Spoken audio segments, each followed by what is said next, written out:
Alguien invita a un político de extrema derecha, amigo de las armas, a su programa de entretenimiento, donde todos sonríen y hablan de la vida, y termina un adolescente asesinando en un colegio a 2 decenas de niños y a un par de maestros porque hay políticos que defienden que todo el mundo tiene derecho a ir armado. Alguien dice que un rey es muy campechano y que son más las cosas que ha hecho por España que sus fechorías, y le dan vítores en unas regatas, y un familiar suyo termina dando su apoyo a una dictadura militar que vuelve a llevar a España a la más oscura de las noches. Un monárquico borracho y homicida apellidado Senillosa interrumpe a una periodista que está entrevistando a Serrano Suñer, cuñado de Franco y responsable de las deportaciones de republicanos. Le dice el monárquico a la periodista que los 6.000 españoles asesinados en Mauthausen son una anécdota. Luego, los medios de comunicación terminan diciendo que lo que le pasa al emérito es por culpa de las indiscreciones de su amante Corina. Una entrevistadora de televisión regaña a un contertulio diciendo que deje de hablar de fascismo, que no sea tan viejo. Luego la presidenta de la Comunidad de Madrid le dice a esa misma presentadora que cuando te llaman fascista es que estás en el lado bueno de la historia. Y el alcalde de Madrid dice que serán fascistas, pero que saben gobernar. Luego, militares que celebraban un chat donde se invitaba a fusilar a 26 millones de españoles, deciden que ya es hora de volver a llenar las cunetas de, para ellos, malos españoles. Un falangista asesina a García Lorca y se va al bar a decir y celebrar que le ha pegado 2 tiros en el culo a un rojo y a un maricón. Queipo de Llano autoriza a las tropas moras de Franco a violar a las mujeres republicanas. Franco dice que le sobra media España y fusila a 200.000 españoles. El último presidente del franquismo es el primer presidente de la transición después de haber sido responsable también del fusilamiento de quizá 4.000 españoles en Málaga. Al final, un miembro de la Real Academia, que se estremece cuando ve un solo que es solamente sin tilde, finalmente no entiende la diferencia entre la bandera tricolor republicana francesa, que peleó contra los nazis, y la bandera monárquica española roja y amarilla, que ayudó a Hitler a gasear judíos y también a españoles.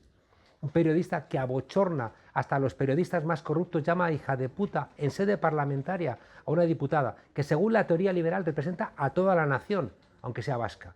Finalmente, grupos de extrema derecha vuelven a recorrer la noche de Madrid con bates de béisbol y cadenas.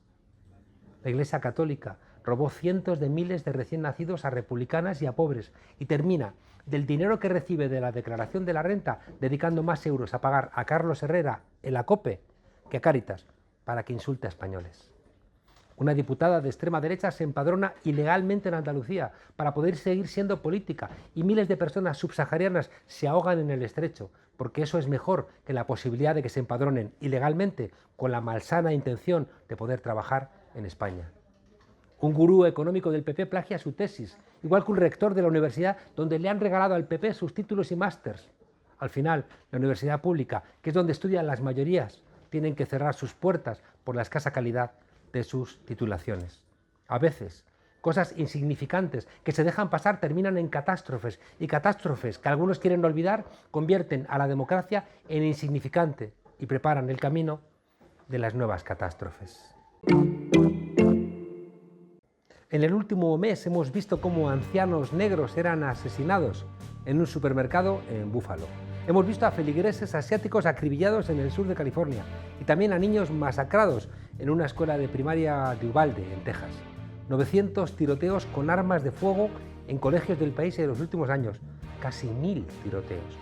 Cada año mueren en Estados Unidos unas 33.000 personas por disparos de arma de fuego, lo que equivale a unas 93 al día. No es la guerra de Ucrania, pero lo parece. Más de 500 de esos muertos lo son por disparos de la policía. This only happens in this country and nowhere else. Nowhere else do little kids go to school thinking that they might be shot that day. Si esto sucediera en cualquier otra parte del mundo, Estados Unidos ya estaría pidiendo responsabilidades. Es más, si fuera un país con petróleo, con gas o con cualquier otra materia prima que ellos desearan, estaríamos hablando de una posible intervención militar en defensa de los derechos humanos, y quizá Naciones Unidas estaría diciendo esto es intolerable. ¿Hasta cuándo esta vergüenza? ¿Por qué este es el único país en el que se producen matanzas de este tipo? ¿Por qué Estados Unidos no avanza en el control de las armas?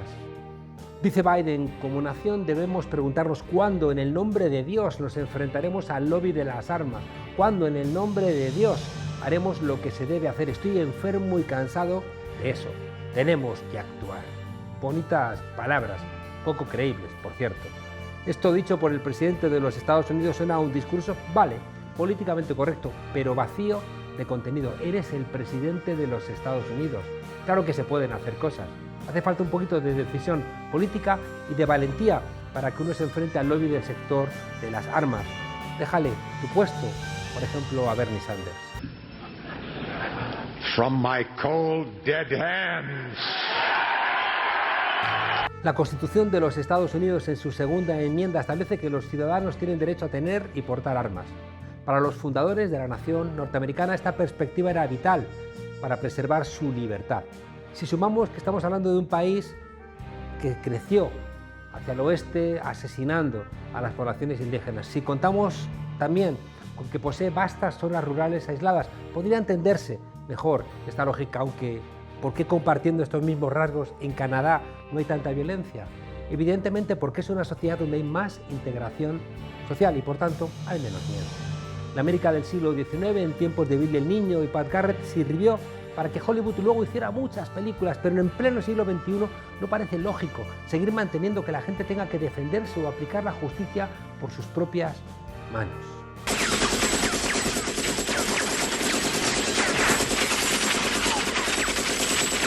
Según datos de Gun Violence Archive, solo en lo que va de año se han registrado más de 200 ataques, 900 centros educativos, como decíamos, tiroteados en la última década.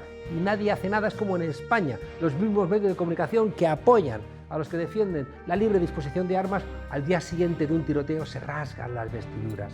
En fin, detrás lo que hay es un negocio que articula una suerte de círculo vicioso. Tengo miedo, me armo, doy miedo, se rearman y al final todos nos asustamos a todos. En Estados Unidos la fabricación de armas de fuego está en aumento a medida que hay más estadounidenses comprando armas. En 2018 los fabricantes de armas produjeron 9 millones de armas de fuego en el país, más del doble que en 2008. Estados Unidos es el único país del mundo donde hay más armas que personas.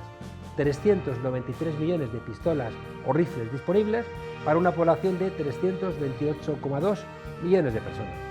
Los norteamericanos representan el 4,% de la población global, pero poseen el 42% de las armas del mundo. El segundo país en esta clasificación de rifles per cápita, qué curioso, es Yemen, un país que desde hace 8 años está en guerra civil. When are we gonna do something? Demasiados intereses en juego, una sociedad enferma y una ideología siempre enemiga de lo que suena a izquierda, que siempre ha tenido su consolidación en ese país.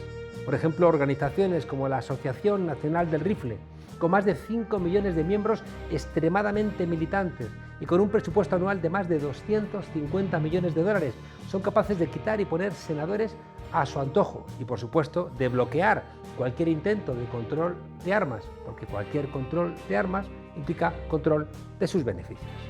Según la BBC, en 2016 la Asociación del Rifle gastó 4 millones en tareas de lobby y más de 50 millones en campañas políticas, de los que 30 millones fueron directamente ¿a dónde? A apoyar a Donald Trump. Y luego nos extrañamos de que entren loquitos en el Capitolio. El asalto de 8 años contra sus derechos protegidos por la segunda enmienda ha llegado a un final apabullante.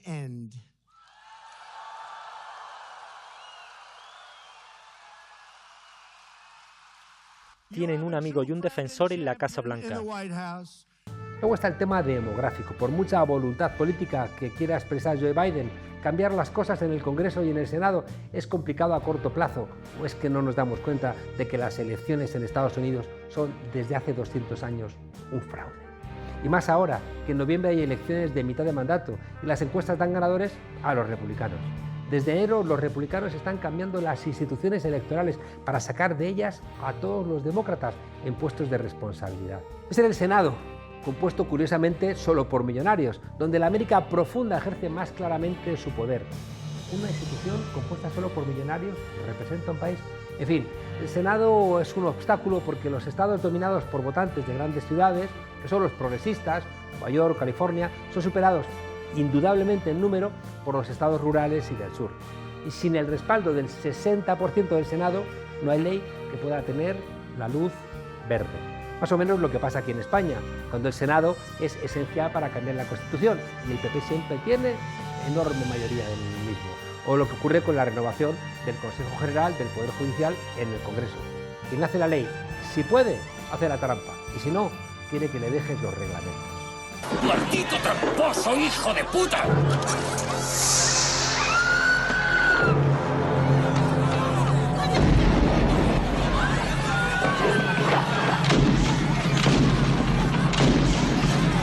El problema es que mientras los demócratas intentan conseguir ese 60% apelando al sentido común de algunos republicanos, la gente, ¿qué hace?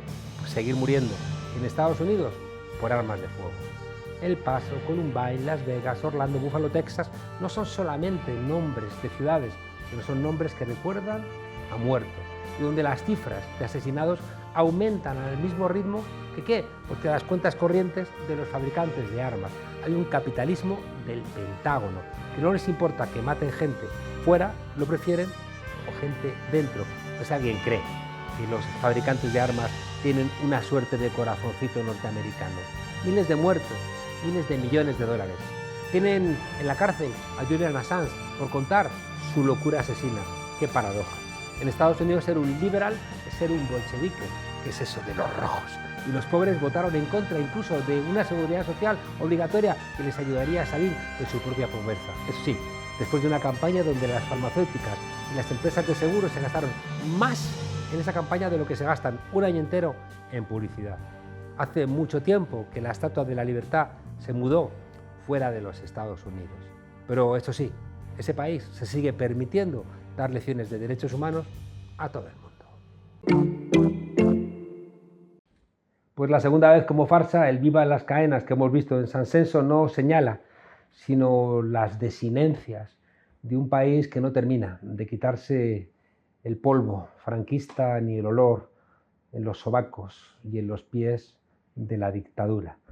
Dentro de Podemos, un partido que nació al impulso del 15M y con la voluntad de terminar con el régimen del 78, se han inventado una secretaría que lo que busca es representar ese horizonte republicano y ese horizonte de salud democrática. Y al frente está el diputado Rafa Mayoral. Rafa, ¿cómo estás? Un saludo. Muy buenas, un placer estar aquí. Rafa, ¿por qué la derecha española, la burguesía española, a diferencia de la europea, confía en una monarquía que no implica ningún rasgo de modernidad? Porque son cuates. Yo creo que es o sea, este fin de semana creo que les ha dado vergüenza a algunos, ¿no? Pero les ha dado vergüenza por su responsabilidad. Es decir, porque claro, la agencia tributaria acepta una regularización que no la aceptarían a nadie en este país, ¿no? Supuestamente espontánea cuando tiene que haber una investigación, la Fiscalía ha archivado cuando existían indicios de delito, el Tribunal Supremo no ha aceptado las denuncias que se han producido hasta ahora, los letrados del Congreso no admiten las comisiones de investigación. Entonces, este hombre, ¿qué ha hecho? Venir y pasearse. La consecuencia de esos actos. Y, por supuesto, la evidencia de que el pacto de la zarzuela entre el PP, el PSOE y la Casa Real no han conducido a ninguna parte. Y cuando decía que eran cuates, no lo decía en sentido figurado. Es que la Gürtel tenía el dinero guardado en los entramados de Arturo Fasana y de Dante Canónica y pensaban que estaban protegidos porque guardaban el dinero en el mismo sitio que el rey. Entonces, es lógico que sus cuates le reciban con los Por brazos eso decía abiertos. Correa aquello de ¿qué pasa? ¿No me va a preguntar por la cuenta Soleado? Claro, de hecho ya han salido unas grabaciones donde hay algún titular que he visto en algún periódico que decía Villarejo le desvela la existencia de las cuentas del emérito en Suiza. No es verdad. Si escuchas, no se las está desvelando. Los dos hablan de algo que conocen. Los dos hablan de algo que conocen, es público y notorio. Entonces, creo que al fin y al cabo el ejercicio de la hipocresía es no asumir las verdaderas tareas que tenemos enfrente. Y hay una crisis profundísima de las instituciones, entre otras cosas, por la crisis de la jefatura del Estado, que transmite esa crisis al resto. Y hay que empezar a pensar en la tarea de la democratización del Estado. Claro, mi duda es que en un momento de crisis del modelo neoliberal, donde en todos los países de nuestro entorno está habiendo dificultades económicas agravadas por la pandemia y requete agravadas ahora con la guerra de Ucrania, no termino de entender por qué la burguesía española se carga en las espaldas a una monarquía que parece que les pone más bajo sospecha que les impulsa en términos, no sé, económicos, de credibilidad social o de cualquier otro tipo de elemento asumible en una democracia? Para empezar, yo creo que la categoría burguesía no nos serviría en este caso, sino hablamos de un sector oligárquico muy pequeñito que ha creído que el Estado es suyo. Y la monarquía es un elemento auxiliar dentro de ese modelo. El problema que tiene la oligarquía española es que quebró su modelo en la crisis de 2008. Y se empezó a empujar la posibilidad de una salida democrática al modelo neoliberal. Eso se dieron cuenta mucho antes que nosotros, que lo que vienen a ser las fuerzas transformadoras, que en ese paquete de democratización iba a ir la monarquía, porque la monarquía ha sido el principal representante de los que tenían el poder sin presentarse a las elecciones. Ellos exigieron que hubiera alguien que estuviera por encima de los devenires políticos. Alguien que está por encima de los devenires políticos es, evidentemente, alguien que está fuera de la democracia, es decir, alguien que se encuentra por encima, ¿no? Y que estaba de representante de sus negocios y que es la función que ha cumplido a lo largo de todo este tiempo como representante de esos intereses en el seno del Estado. Y ahora, en este momento de tensión, la monarquía es imprescindible, como lo ha sido para la oligarquía históricamente en nuestro país. El problema que tienen, y eso es lo más peligroso, es que cuando no tienen un proyecto de país, se ponen brutos. Y eso es lo que estamos viendo, cómo hay sectores del Estado que se resisten a las medidas democráticas, lo vemos en la judicatura, lo vemos en los medios de comunicación, que no aceptan que la gente pueda pensar pues que no tenemos por qué tener un mercado de trabajo precarizado, que la vivienda se puede regular el precio de los alquileres porque es un derecho social que tiene que garantizar el Estado, que nadie puede estar sin proteger entre todos, ¿no? Y que por eso el ingreso mínimo vital tiene que pasar de ser una renta de pobres que nos ha hecho Escrivá a convertirse en un verdadero derecho social de protección, de tranquilidad para todos y para todas. Y eso pone en cuestión sus intereses.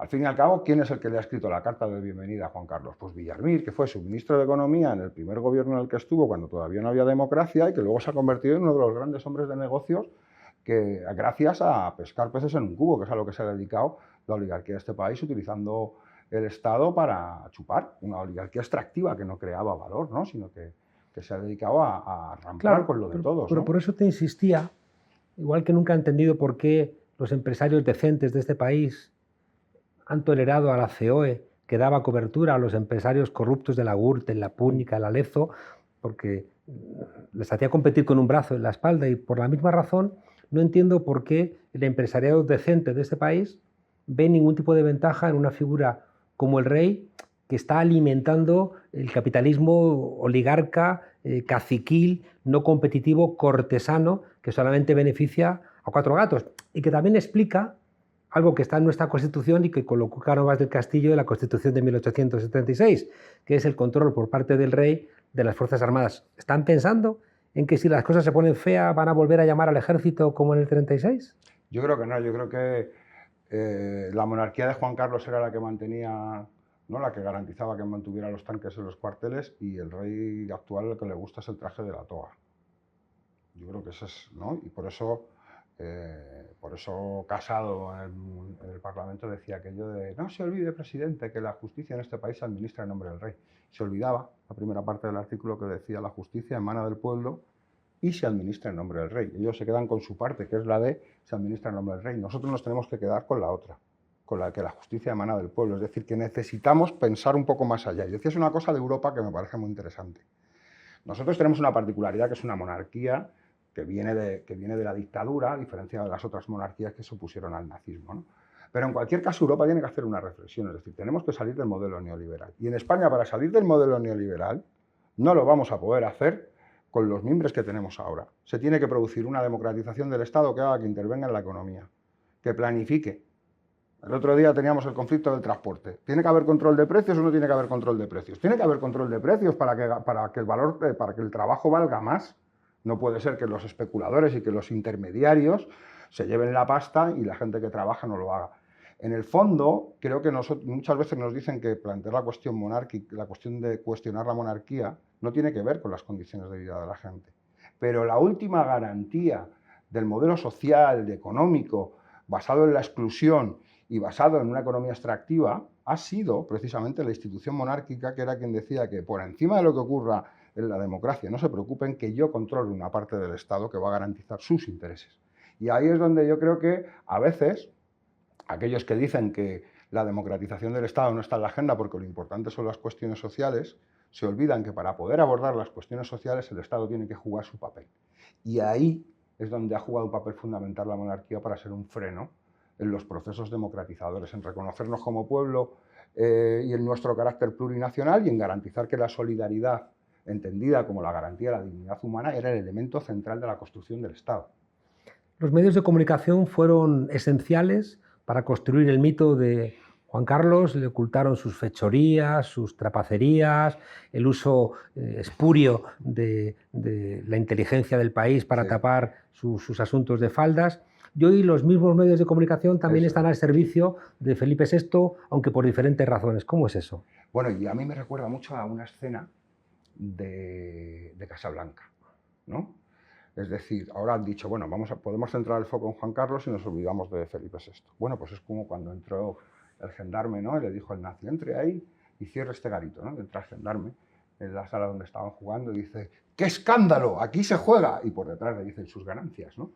Creo que al fin y al cabo es lo que estamos viendo, ¿no? Es decir, al fin es una nueva fórmula de rey muerto, rey puesto. Vamos a poner el foco en Juan Carlos, que el problema es que era una persona muy mala, y tenemos ahora un rey muy preparado, que al fin y al cabo es para decirles una cosa muy sencilla, ¿no? Que es, yo había uno que me decía, cuando nosotros planteábamos, ¿no?, esto de la consulta hace poco, decía, pues yo votaría a Felipe VI, y dijo, pues de eso se trata, que pueda usted votarlo, sí, probablemente con el apoyo del PP, de Ciudadanos, de Vox y del PSOE, seguramente gane las elecciones. Tú estás en el Parlamento con gente del PSOE, del PP, de Vox, de Ciudadanos. Contéstame brevemente, ¿cuál es la posición de cada uno de ellos respecto de la monarquía, del PSOE? El vasallo. Podemos decir que hay muchos que tienen corazón republicano, pero tienen cuerpo monárquico. Y luego, lo que sí que ha entendido muy bien las tres fuerzas de la reacción en este país, que son el PP, Ciudadanos y Vox, es que la monarquía es un elemento fundamental para garantizar los privilegios de la oligarquía en este país y para empujar la ola reaccionaria. O sea, ellos saben que el jefe de la reacción en este país es Felipe VI. Pero si Felipe VI comete el error que cometió Alfonso XIII, que han cometido históricamente todos los Borbones en este país, y se alía con la derecha y con la extrema derecha y por tanto se enajena del resto de fuerzas progresistas, ¿no está caminando ya hacia Estoril? Ya lo ha hecho. Yo creo que el 3 de octubre lo hizo con muchísima claridad y se quiso convertir en el rey de la reacción, o sea, en el jefe de la reacción, y además hizo un llamamiento a sectores del Estado para que se pusieran en guardia, y creo que ya lo está haciendo y ya está operando como tal. Y además es un rey al que le gusta mucho la política, que es respetable, además es normal que a las personas les guste la política. Lo único que tienen que entender es que quien quiere hacer política lo que tiene que hacer es acudir a las urnas, organizarse, someterse a la soberanía popular, someterse a procedimientos democráticos. Yo creo que España históricamente tiene 4 grandes heridas, una más de las que decía Miguel Hernández. Y quiero preguntarte por el papel que tiene la monarquía al respecto. Bueno, las 4 heridas para mí son la herida imperial, un país que fue un imperio muy pronto y lo perdió, y que nos lleva a una relación muy subordinada con Europa y muy agresiva con América Latina o con África. Tenemos una herida social, porque cuando aquí se estaba desarrollando la dictadura, en Europa se estaban desarrollando los estados sociales. Tenemos una herida territorial, de un país que no termina de encontrarse federalmente, y una herida ciudadana, donde los derechos de ciudadanía pues siempre están subordinados frente a legitimidades monárquicas o católicas, ¿no?, que nos convierten en súbditos. Déjame preguntarte por las 4. ¿Cuál crees que es el papel de la monarquía respecto de esa herida colonial? La herida colonial es fundamental, sobre todo además porque hay una desmemoria, ¿no? Creo que ahora se han hecho algunos trabajos, pero es bastante desconocido la relación que ha tenido, por ejemplo, la monarquía española con la esclavitud y el tráfico de personas, ¿no? Que fue, bueno, la reina María Cristina se llevaba una parte de ese sucio negocio y de generar una suerte de imaginario que además nuestro pueblo se sacudió después de una gran carnicería, que fue lo que ocurrió con las aspiraciones imperiales en Marruecos y que fue lo que condenó a Alfonso XIII. Pero Juan Carlos también le gustaban las guerras, ¿no? Juan Carlos también jugó, dicen, un papel importante en el apoyo a la guerra de Kuwait en su momento, incluso, bueno, pues, con sospechas en torno a ese tipo de cuestiones, ¿no? La diferencia yo creo que tenemos que ser capaces de establecer es emanciparnos de aquellos que nos hablan de imperio, porque creo que además nosotros tenemos que empezar a ser capaces de contraponer imperio y patria, porque la patria es el pueblo quien decide y en el imperio es la muerte de la democracia. Y creo que ahí hay un elemento clave que es donde está intentando construir también la identidad la extrema derecha, y nosotros necesitamos construir la nuestra propia.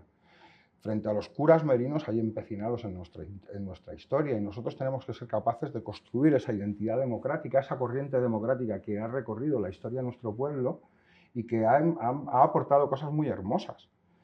Frente a ese mito, ¿no?, que nace supuestamente en los Reyes Católicos, cuando es mentira, porque había dos estados con ordenamientos jurídicos diferentes, y ahí no nació España. Hasta el siglo XIX no existen las naciones. Quien me hable de naciones antes del siglo XIX, pues realmente se está... Vete a Trajano y dile, usted que como español, ¿cómo se siente? Por eso digo, ¿no? Y han construido un mito que nació además en el franquismo y que en la época además de Aznar se hizo todo un revisionismo histórico de esa parte que casualmente entroncaba también con un revisionismo histórico de la dictadura. Tiene un punto de conexión muy importante, y nosotros cuando hablamos de nuestra concepción plurinacional no puede ser solo con respecto a las nacionalidades históricas, porque la plurinacionalidad en el siglo XXI ha cambiado. Nosotros tenemos la posibilidad de mantener una relación de fraternidad con muchos pueblos del mundo si somos capaces de poner en valor la riqueza que tiene que nuestro pueblo hable 150 lenguas, más de 150 lenguas habla nuestro pueblo. Si eso fuera un valor como país y eso fuera un elemento de fraternidad con otros pueblos, probablemente el papel que podría jugar en las relaciones internacionales España sería diferente. Por supuesto, sería sobre otros parámetros distintos a los que se ha hecho hasta ahora.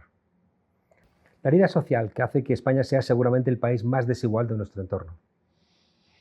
Ha tenido una complicidad directa con la oligarquía. De hecho, creo que la foto que se hizo Juan Carlos cuando intentó salvar la monarquía con aquel Consejo de Competitividad donde estaban los principales banqueros, ¿no?, el Botín, que en paz descanse, y los que eran los principales banqueros y los jefes de las empresas, lo que estaban expresando es la participación de ese modelo que suponía la precariedad, el pelotazo para unos pocos y la precariedad como forma de vida para la mayoría.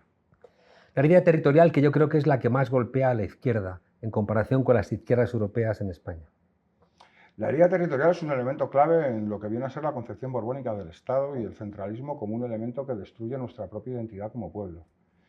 Y eso lo que implica es una cosa muy contradictoria, porque aquellos que plantean la unidad irrestricta de la patria son los primeros destructores de la identidad colectiva de nuestro pueblo, porque son incapaces de reconocer nuestra diversidad como un país de países.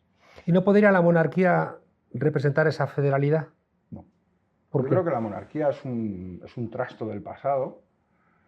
Pero una monarquía inteligente que entendiera la pluralidad. Yo estaba convencido de que el 3 de octubre iba a salir Felipe VI, si yo hubiera sido su asesor, se lo hubiera recomendado, salga usted a decir que vamos a llevarnos bien, basta de violencia, ha sido muy triste ver los sucesos violentos por parte de la policía, dejen ustedes la vía unilateral y tenemos un monarca para una buena temporada, ¿no? Pero se equivocó y salió, hubiera sido su 23F, igual que su padre que monta el golpe, pero sale luego teniéndolo que desmontar porque si no se le cae el chiringuito.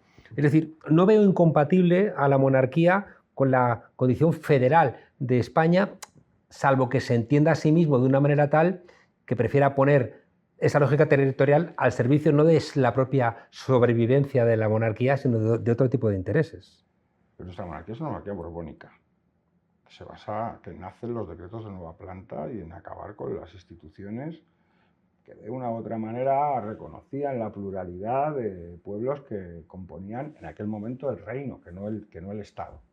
Es decir, es incompatible con los Borbones, igual que la honradez, ¿no? Decía lo que tú dices muchas veces, ¿no?, que recuerdas la frase de Talleyrand, ¿no?, de que los reyes roban pero los Borbones exageran, ¿no? Bueno, pues creo que en el centralismo les pasa 3/4 partes de lo mismo.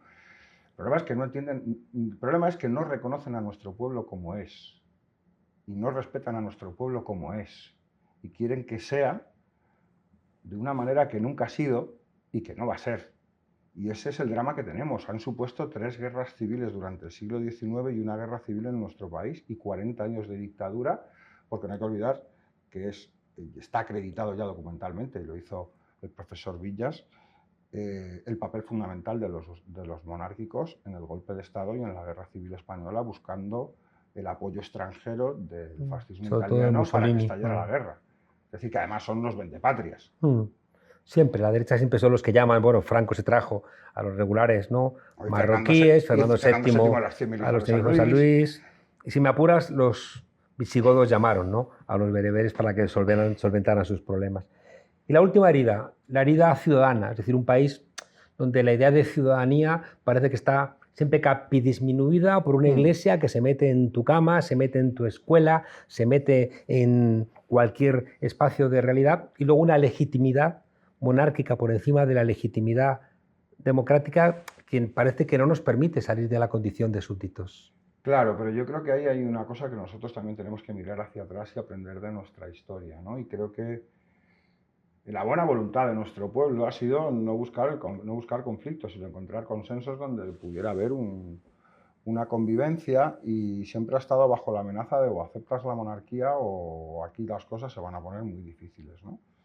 La guerra de independencia, a pesar de que estaban rindiendo pleitesía en Fontainebleau a Napoleón y loando sus batallas frente al pueblo español, en la guerra de la independencia, eso estaba haciendo Fernando VII, se le reconocía como monarca en las Cortes de Cádiz. Es decir, nosotros tenemos que emanciparnos y tenemos que entender una sola cuestión, que es que la democracia es el gobierno del pueblo, por el pueblo y para el pueblo. Y eso significa que tiene que ser, y eso tiene que afectar al conjunto de las instituciones del Estado y, por supuesto, a todos los poderes del Estado, y ninguno puede estar sustraído a eso. Porque si no, al final, estás generando un lugar del que puede colgar un Estado que se considera autónomo de la sociedad y que puede permitirse lujos como los que hemos estado viendo a lo largo de los últimos años. ¿Tú crees que el Estado profundo, el Deep State, tiene una ramificación en la Casa Real?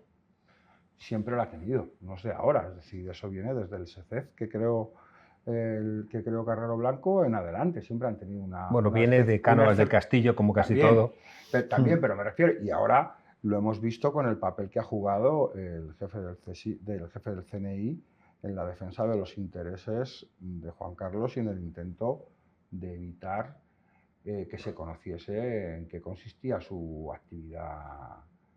Parece que aunque fuera supuestamente, también se ha llevado su parte. No se sabe, lo que sí está muy bien colocado ahora, creo, ¿no? Creo que ha sido fichado también por una de las grandes multinacionales españolas que, por cierto, han estado vinculados en algunas tramas un poco turbias, ¿no?, en los últimos años. Un par de últimas cosas. Creo que 40 años de dictadura y, como dice Martín Pallín, 40 de convalecencia han dejado un pozo monárquico fuerte en este país. Y da igual lo que haga el rey en ese país. O sea, ¿qué más puede hacer el rey Juan Carlos, ¿no?, que se está meando en todos los españoles, ¿no? Incluso cuando dijo aquello de lo siento mucho, me he equivocado, no volverá a pasar, seguía sacando dinero de su cuenta de Suiza. O sea, era mentira, no era todo un paripé. Y ahora vuelve y se va a San Censo y hay gente que lo recibe y los medios de comunicación lo alaban, le dan vítores y nos dicen que somos una cuerda de no sé, desarrapados, que no queremos entender la importancia del rey. Creo que la única manera de debilitar a la institución monárquica en nuestro país no pasa por señalar a figuras construidas de esa manera tan épica, sino señalar cómo la figura del monarca está vinculada a todos los males democráticos de nuestro país. Es cierto, pero yo creo que además nosotros tenemos la obligación de plantear que las tareas que tenemos enfrente son asumibles. O sea, creo que eso es clave. No podemos militar en la impotencia, tenemos que militar en la capacidad que tiene nuestro pueblo para cambiar las cosas. Y que las cosas pueden ser diferentes. Y hay que poder pensar más allá de la monarquía. Y tenemos que ser capaces de pensar en que la democracia puede llegar a todos los ámbitos. Y eso significa pensar en una manera, en una salida del modelo neoliberal. Y eso va a abrir muchas costuras. Y ese debate se va a dar en España, pero no se va a dar solo en España, se está dando en toda Europa, lo estamos viendo en las elecciones en Francia, como Mélenchon está planteando una salida al modelo neoliberal. Hay que plantearlo en términos de contradicción democrática, que es donde está, que no se puede separar la estructura del Estado de la garantía de los derechos sociales y de la garantía de los derechos a la participación y, sobre todo, de las nuevas generaciones de derechos que han surgido con la contradicción fundamental que es la posibilidad de la vida en el planeta. Y que lo están planteando fundamentalmente el movimiento ecologista y el movimiento feminista, como elementos centrales, donde además ya no puedes mirar la economía solo desde el punto de vista productivo, sino que tiene que, para poder entender realmente cuál es el funcionamiento económico, tienes que meter los cuidados y analizarlo en un conjunto. Y para empezar, deberíamos empezar a poder contar en el Producto Interior Bruto realmente qué es, ¿no? Eso, porque si no, todo esto no puede consistir en producir mercachifles, sino que tenemos que pensar en que se puede vivir bien. Y eso forma parte del proceso de superación del modelo de Estado y en concreto también, por supuesto, de la monarquía que representa todo lo antidemocrático que queda en el Estado. Contéstame telegráficamente. ¿Imaginas a un Felipe VI como a Carlos de Inglaterra planteando aquella crítica a los procesos inmobiliarios en Inglaterra? No, yo lo que me imagino, fíjate, me imagino que cumpla su palabra. Y él parece ser que en el libro de David Jiménez, él cuenta que le dijo a David Jiménez que él es un demócrata y si la mayoría de los españoles quieren que se vaya, se irá. Y creo que cualquier día, el más inesperado, nuestro pueblo dirá que no le gusta y él se irá. El problema es que yo creo que para que eso se pueda producir, tenemos que construir la esperanza de una vida distinta a la que nos ofrecen, basada en la precariedad y que sea una vida diferente. Y en ese paquete, él también se va. ¿Habría menos corrupción si no hubiera monarquía? Hombre, por lo menos estaría sometido a la soberanía popular en primer lugar, es decir, cada cierto tiempo el que estuviera se tiene que someter a las elecciones y en segundo lugar estaría sometido a la justicia y una vez que concluya su mandato podría enfrentarse a los tribunales por las acciones ilegales que hubiera podido realizar durante su mandato. ¿Pueden ocurrir? Sí, pero habría alguna fórmula que por lo menos dijera que la democracia es para todos. Si la monarquía, la izquierda tendría más facilidades para solventar las tensiones territoriales. La izquierda no lo sé, pero nuestro pueblo seguro. Y una última pregunta. ¿Qué hacemos con la bandera? Se intentó, a la muerte de Franco, mantener la bandera, cambiarle el escudo, pero ahí parece que otra vez estamos en una suerte de correlación de debilidades. Es decir, la bandera, a la gente que tiene un poco de conciencia democrática, llega incluso a repugnarla porque no puede separarla de las torturas, de los asesinatos, de los fusilamientos, de la humillación de 40 años de dictadura, de esta extrema derecha que va a ver al rey, va con la banderita y que siempre quiere hacer, ¿no?, de su España patrimonial un símbolo de la banderita, pero por otro lado no tenemos una alternativa que pueda sumar a todos los españoles y eso es un déficit profundo en nuestro país. Pero fíjate, las dos banderas han sido fruto de la casualidad, las dos banderas de las repúblicas anteriores. La bandera de la Primera República simplemente se le quitó la corona y siguió siendo la misma bandera. La bandera de la Segunda República fue una casualidad y es que cuando se sublevaron en Jaca se equivocaron y entonces pusieron otra bandera y como fue la bandera de la sublevación de Jaca fue la que se asumió. No, creo que nosotros tenemos que plantear la cuestión en otros términos. Las identidades se van a ir construyendo en un movimiento cultural que tenemos que empujar. Y necesitamos empujar un movimiento cultural muy amplio, que no es un movimiento cultural de izquierda, es un movimiento fundamentalmente democrático, porque frente al neoliberalismo, el planteamiento que nosotros tenemos que hacer para superar este modelo es construir una democracia donde quepa todo el mundo. Y ahí es donde creo que en ese proceso emergerá esa herramienta que, por supuesto, sería muy osado por mi parte que yo dijera cuál va a ser. Puede ser una o ahora últimamente en los países también se tienen dos. En Bolivia tienen dos banderas y no hay ningún problema. Es decir, vamos a ver cómo se resuelve, pero que cuando se resuelva sea la gente quien lo decida, ¿no? Y que creo que esa va a ser la clave. Es decir, que podamos, creo que la clave de este asunto es superar la cuestión de la resignación y ser capaces de plantear esperanzas, porque la única opción que tiene la extrema derecha y que tiene la reacción es el triunfo de la resignación y del miedo.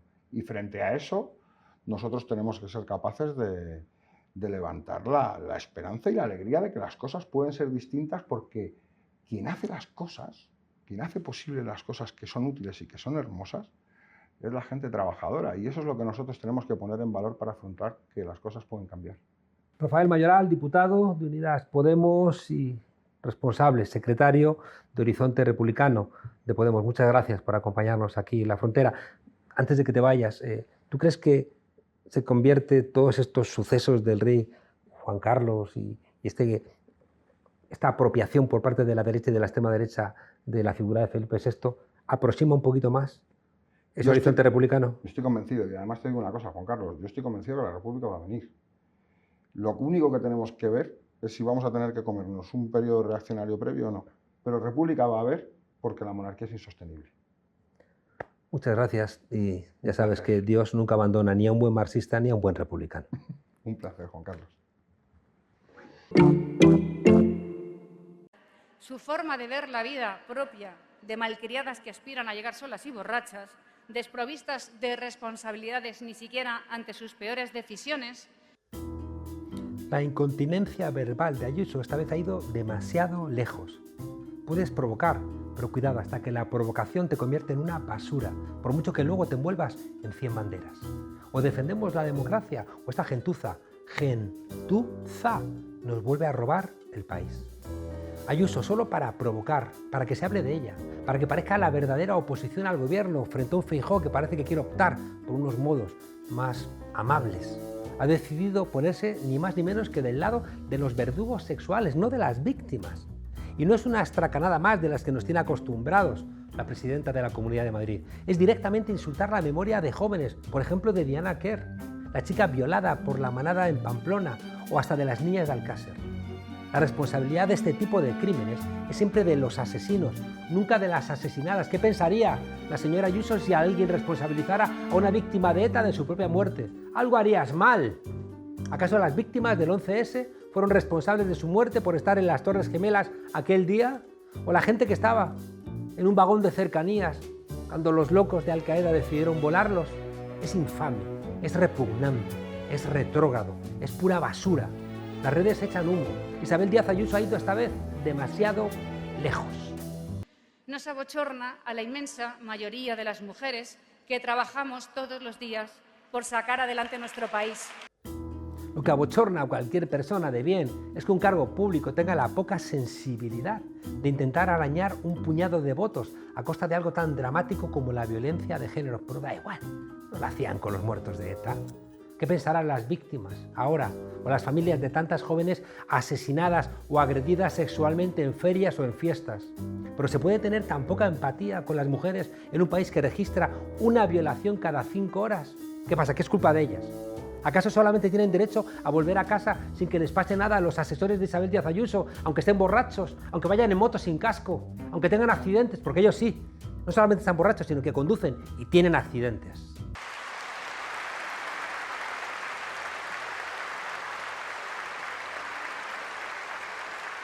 Lo inquietante es que una partida de malcriados y malcriadas, acostumbrados a vivir del dinero público, aplaudan este tipo de discursos. ¿Este es el cambio de rumbo, Núñez Feijóo, que buscabas para tu partido?